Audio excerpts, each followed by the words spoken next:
to encourage that on however we can do that, and I'm sure Ben's not happy with me phrasing it that way, so we can work it out. And then we got the bandit signs, and I think our code enforcement's doing a good job of the yellow "We Buy Houses" signs. Yeah, so disappear pretty quick, so, I mean, That's, to me, that's like graffiti. The longer they stay out, if they get phone calls from having them there, then they put them there. it's been a long time since I've seen, I mean, I know I'll see them from time to time, but I think Code's been doing a good job of getting those pretty quick. And I think we need a... Also, I've got a stack of them. They snatch them as soon as they see them. Yeah, so, Carpet cleaning and, Yeah, that's a new one now, steaming. and, insurance things, Well, all the- these are just hand-drawn pipe signs that are just stuck out on the weekends. When you realize the yellow ones that are hand-drawn, those are not hand-drawn, they're made to look that way. And there's a guy that gives a seminar telling you how to flip houses, and that's one of his techniques. He says if you gotta pay fines, the fines are cheaper than what it would cost you to, if you could legally put a sign there at this busy intersection, it would cost you more than what that fine is. And that's what our code does. They call them and say, you want your sign back, it's $50. A $10 sign, you keep it. I just feel like it cleans up the city after the election's over with. You give them a certain amount of time, but, you know, after a week or 2 weeks, and they're blowing in the wind and they're stacked out here, or in the right-of-ways and stuff, they need to be gone, you know, and if they won't pick them up, then I have no problem picking them up. well, I think those are two different things, because I think, personally, I don't have a problem if somebody leaves a candidate sign out in their yard for some reason for now or the election, but yeah, no, out here, I think we need to, and if staff doesn't feel like we've got enough authority to do that, then maybe we need to discuss how to write that in that basically says that we can regulate our right. Legally, as a citizen, if I went and picked up those illegal signs, can I get in trouble for that? I guess I can. Well, yeah, because it's somebody else's property. But they abandoned it.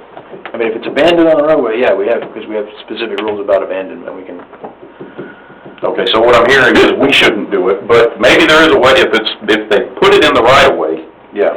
And I get that we couldn't write them a citation, but could our code enforcement pull something out of the right of way because it's a hazard? We can look into that. That's more likely something, but we'll look into that for sure. What's crazy about it is how many times a year... Our vigilante sign crew has just got, I didn't show the restroom. I mean, I've seen certain people in this city, I've seen them pull over and pull signs out of the right of way. Not you, I've seen them. You might have seen me. One of your friends. But we're talking about signs, what about our banners? They've taken a beating this year. Yeah, What banners? Oh, the banners. Our banners. I told Gordon, as soon as he gets a break, he's short staffed, he's gonna get them down. Yeah, well, we really need to look at those brackets. Next time we need a cherry picker for something else. all right, At the same time. I think Are we gonna replace them or do away with them? I think we need them, we just need, Yeah, we need them. I'd rather have nice ones and less. I don't need them everywhere, but There's some, like on Roberts Cutoff near Heritage Park. Yeah, that one's... I never even know it's there until it starts breaking and flapping in the wind. yeah. So I don't think it can be seen like going down the boulevard. The ones by QT need to be 2 nice ones, and coming in from Westworth Village both need to be nice. And I guess if we're getting wrong, the inventory of what we got and pick out the best ones, and we usually leave them down during the spring, because that's when all the storms are up anyway, and put them back up during... we've never really visited this, but should we consider allowing businesses to put up those banners? With their name on it? On the boulevard, on the boulevard. We talked about that in EDC at one time, seeing if there was any interest. Yeah, I mean, I wouldn't go out and knock on every business's door, but, you know, like the lawnmower shop might want one, Grumps might want one. I'm not I sure. mean, that'd be totally all up to them to handle it. I talked to the rep from, I don't really could with the state. Lockheed at one time too, about them making, military style, Yeah, for promoting the base and the Lockheed. yeah. And she was really interested, and of course, she got transferred somewhere else. Well, you saw that, you've seen the new Westworth entry sign, Yeah. right? Yeah. To declare them the home of NASJRB, so. And I've never heard of that before. Yeah, that's, or do we do some banners that are just different, that might have an airplane? I thought it was pretty good. Do a banner that has an airplane on it for our own, just, okay, we won't, instead of having all banners be exactly the same and everything, I think they need to be welcome to our city on one end and River Oaks, whatever. Well, when Paul was working with us, you know, we were talking about something on the boulevard. I think at that time it was more like on July 4th time, but, I'll call it like a patriotic, Yeah. deal up and down the boulevard. And the banners would be with. Surely they would put these regular and, flags out, and I think those look nice. Yeah. Yeah, all tied in together at that point. And when I talked to that lady at, Lockheed, that was their event person, whatever they call it, she was really excited about it, said, yeah, they'd love to do something like that. And then, next thing I know, she's transferred somewhere else, and. Every time you get them trained. Yeah, by the time they get good at their job, like a text dot lady or man that on the blinking of yellow lights, boulevard. How many of them they gone through since we started that? 8 or 10. By the time you get them trained, they don't run for reelection. Is that a shot? No comment. I won't be missed.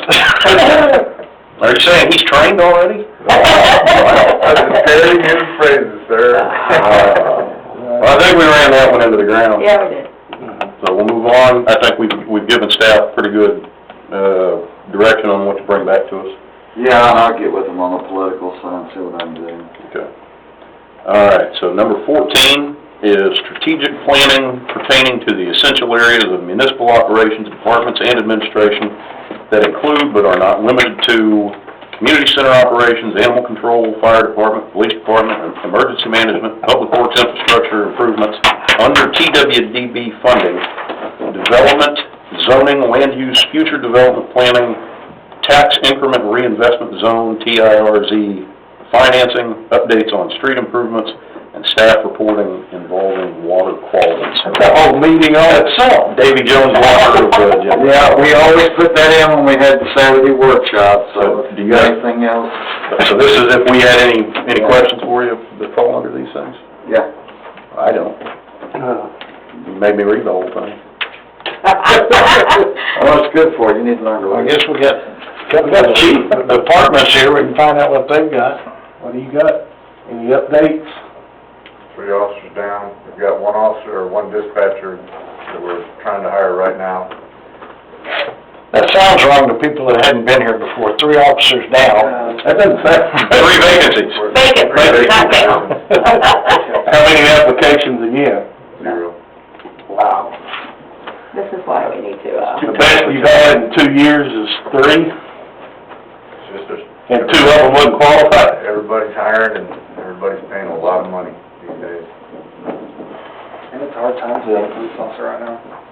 yes. Absolutely. I'll bring it up again, I still think we need to decide on, a permanent animal control structure, or facility, whatever.